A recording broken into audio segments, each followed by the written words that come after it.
Hello everyone and welcome back to Weekly Wrap Up. So in today's news, before we get started, I want to remind you guys about last week's episode when I talked about the bug that has to do with the scout towers in GC. 7 Pirates did come back to me. They said that the scout tower issue is a visual issue only. It's a bug and it's not actual losses.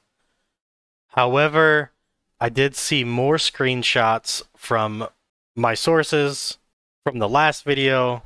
They are telling me it's not just a visual bug and it's actual losses.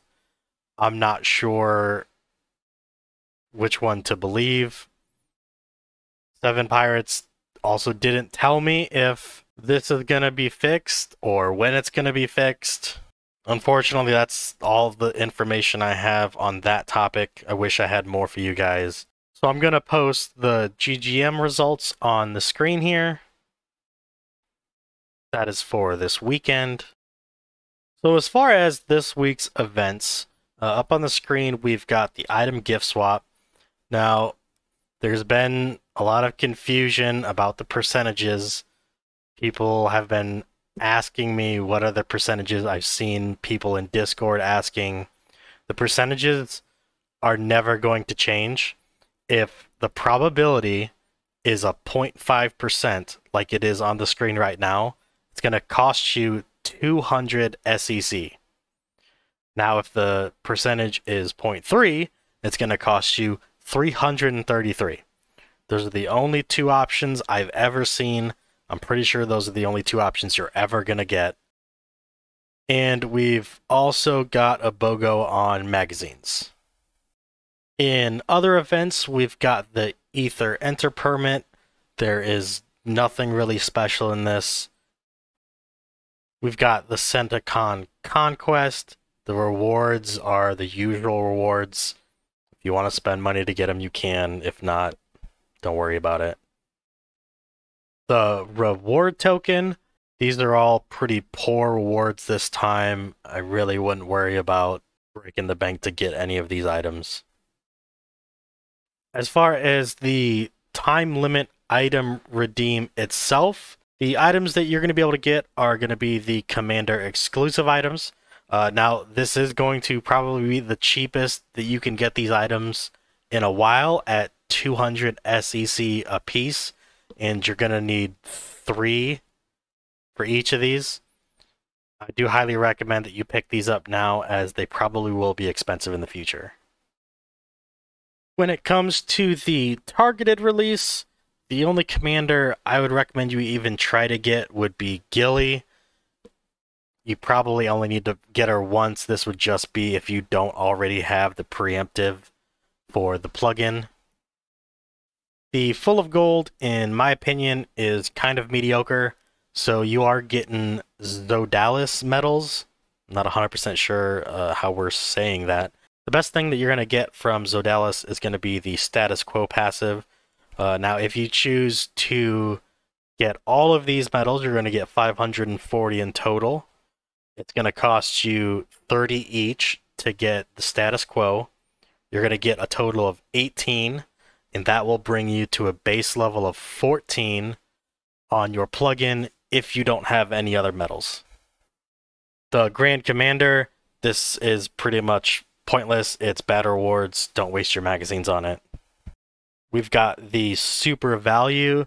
This is going to be the Sunraven Jupiter. In order to get this, it's going to be $2,000. It's the same super value that they keep having for different Sunraven pieces. If you can afford it, I guess get it. Otherwise, I wouldn't be too worried about it. To go along with the targeted release event, we've got the Commanders Assemble. These events usually coincide together. You're going to have Chief and Lady and the Beast medals. I wouldn't really worry about getting these commanders. The best thing you can possibly get from this is going to be the Ether Energy. In other news, we did have a new version. So in this new version, the Saber plugin is now available. So if you have gotten those and you wanted them for plugins, now would be the time where you can actually trade them in. They also fixed an issue with Spreadshot. Spreadshot cannot be dodged anymore. And they added a new class. The class is a Walker Commander. I believe her name is pronounced Aquiliana. I'm not 100% sure. If we take a look at her, I'm a little confused on what they're trying to go with here. So, her first skill, the Protoss Shelter, I'm not sure if that's copyrighted. It's a passive. Walkers give Protoss Shelter to all troops before the round begins. I am assuming that this is going to be each round. Testing will have to be done. Protoss Shelter absorbs damage for the initiator. Total damage can be absorbed equal to 0.5% of the initiator's total HP, plus 1.5% of lost HP. So at level 60, this is going to be 30% and 90%. This skill sounds like Hancock's Feral Instinct. At 60, that's going to be 12%. Her second skill is Protoss Strike. Now, unfortunately, we don't have this commander yet, and she's not in the plugin store, so we can't see the actual numbers. But this reads, Walker, a certain chance to trigger before next action. So this is going to be a percentage-based attack. This attack is guaranteed to hit, and the damage will increase.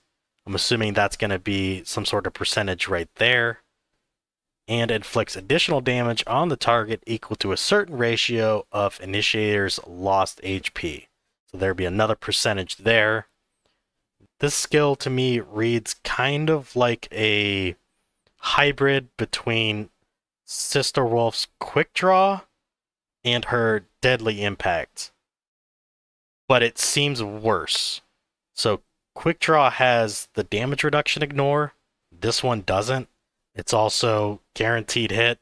It's 100% chance to trigger. I'm assuming this is not going to be a 100% chance to trigger. I might be wrong. It's also got Deadly Impact vibes. It doesn't have the initial additional damage based on HP. So if you're over 60%, you deal more damage. I'm not sure what the percentages on this are, but they're going to have to be pretty big. But when you look at this skill compared to her first skill, it seems like it's a tank damage hybrid, and I'm not sure that that's really going to work. So I don't see this commander really being that bad in the early and mid game, but based off of what I can see, 7 Pirates tends to do things a certain way. I don't see this commander really being that great at the end game. This will need to be tested, but there will be an event pretty soon for this commander. She's probably going to cost $100. If you're not a whale, I do not recommend you get her. Wait until one of the whales pick her up, throw a bunch of gear on her, and test her out at the highest level. When that happens, I'll make sure to make a video as soon as I possibly can. I will admit that this commander is visually stunning. I really like the way she looks.